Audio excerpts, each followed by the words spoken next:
Hi, I'm Michael Breen with EV West. And I'm Matt Hauber. Today we're going to talk a little bit about the drivetrain in our BMW M3. We get a lot of inquiries about this car ever since we set a record last year for the street legal electric class at Pikes Peak. And it's the same car that's in the famous video with Bill Caswell, and the big old EV grin. So a lot of people wonder, what's involved in making a system like this. It's pretty simple. It's two net gain 11-inch motors hooked up to a Powerglide 2-speed transmission without a torque converter. So it's a direct drive system. It's pretty unique. We're going to go through step by step. Matt's going to show you how to put the motors together and couple them and then hook them up to the Powerglide transmission. So we're just going to show you how to do this, and hopefully you can put one of these in your own project. Yep. All right, let's get started. All right. So one of the first things that we need to do here is we need to cut these shafts down. They come pretty standard universal. They're about 3-4 inches long. Here at EV West, we really like to make everything as compact as possible. So we actually have our inner motor flanges down to 3 inches. So what that's going to mean is we need to cut these motor shafts down to just a little less than 1.5 inches each. And then we can couple these together. All right, so I have my calipers set at 1.5 inches, and what I'm going to use is a 12-volt battery to spin the motor shaft as I mark it with my permanent marker.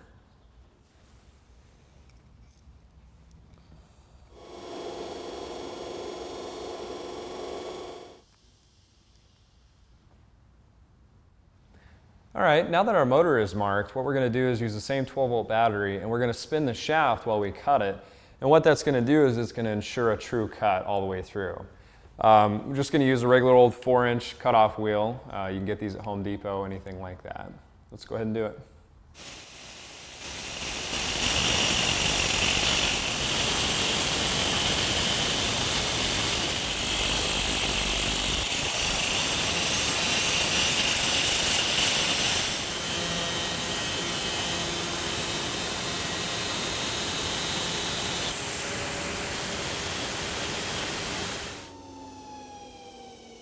Okay.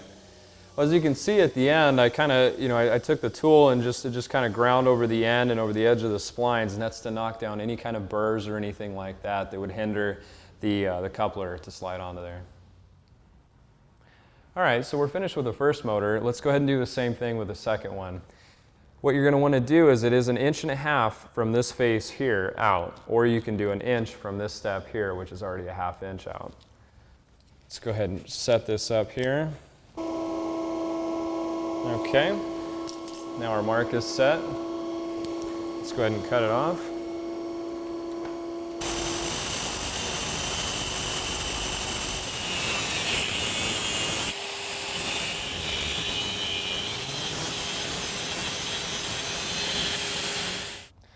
All right, so we have our 2 motor shafts cut down here now. Let's go ahead and put the coupler in between the two and push them together and make sure that our distance between here is a little less than 3 inches, maybe 20 thousandths under.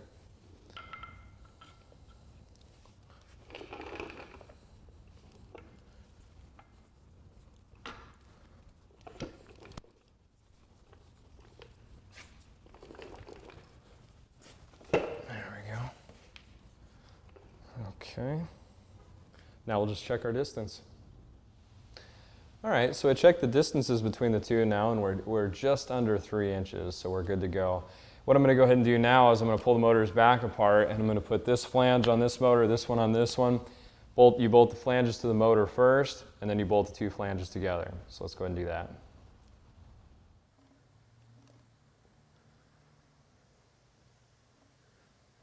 A little bit of a bear sometimes lining these splines up. There it goes.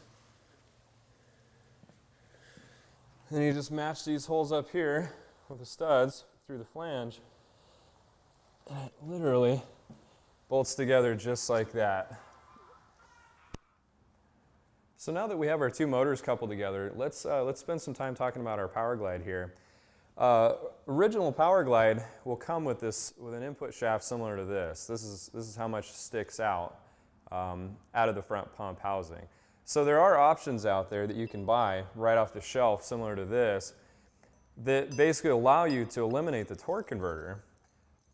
But as you can tell, that much hanging out of the pump, we're looking at about an 8-inch adapter, and that just doesn't work for most projects. We've already got a pretty long motor here. We've got to find a way to get these things tightened up. So that's when we came up with this. This is our custom input shaft here, and this is a female Turbo 400 spline that literally will bolt right on the back of a Warp 11, Warp 9, anything with the Turbo 400 output shaft. Now, because of the fact that we're not running a torque converter, we actually have to supply oil when these motors aren't spinning. We actually have to supply oil pressure to keep the clutches engaged. And that's where this comes in. This fitting right here on the outside is where our electric pump gets, where the pressure gets put in. Goes in through here, there's a one-way check valve, goes through this line, and it goes right into the front pump. Feeds pressure just like the transmission is used to seeing. All right, well, before we get this thing mounted up, I just kind of want to talk about the splines, the reason why we did a splined coupler instead of a keyed shaft. One of the reasons is, not having a set screw pushing down on a keyway and being able to get to that. None of that seems to really work out well. This transmission, I can literally grab a hold of it and I'll just slide it right on the splines, I'll bolt it in, and the thing is completely done. So let's go ahead and do that.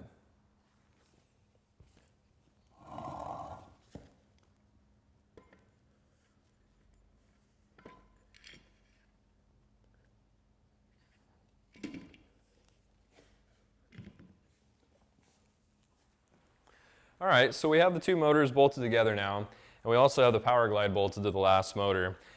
We should probably talk a little bit about the hydraulic system in this. Now, we don't run a torque converter with this Powerglide, so basically what we have to do is when the motors are not turning, we actually have to supply hydraulic pressure with this pump to keep the clutches engaged. So literally it comes with good mounts for it. It comes with a rubber perch as well, it keeps it real quiet. We also supply a few other things. There's some fittings here, hose, relays, wiring, everything you're going to need to do that. We recommend probably using number 6 fittings, just for running the plumbing on this. Also, we tried a lot of different things, pressure and everything else, but what ended up working out best for us is an RPM window switch. And what this actually does is anything below 500 RPM actually turns the pump on to keep all the clutches applied. After 500 RPM is reached, this will shut the electric pump off, and the internal pump will take over, and you're rolling away. We have two 11s, which I'm sure you guys know by now. They're capable of doing 1,000 to 1,200 foot-pounds of torque between the two of them, and you can expect anywhere from 400 to 600 horsepower depending on voltage sag. Overall length of the whole package is 54 inches. And on the back of it here, obviously we have our 2-speed Powerglide setup. You can get this in a 1:7:6 ratio first or a 1:8:2. And then second gear is direct, so just your 1-to-1 straight through.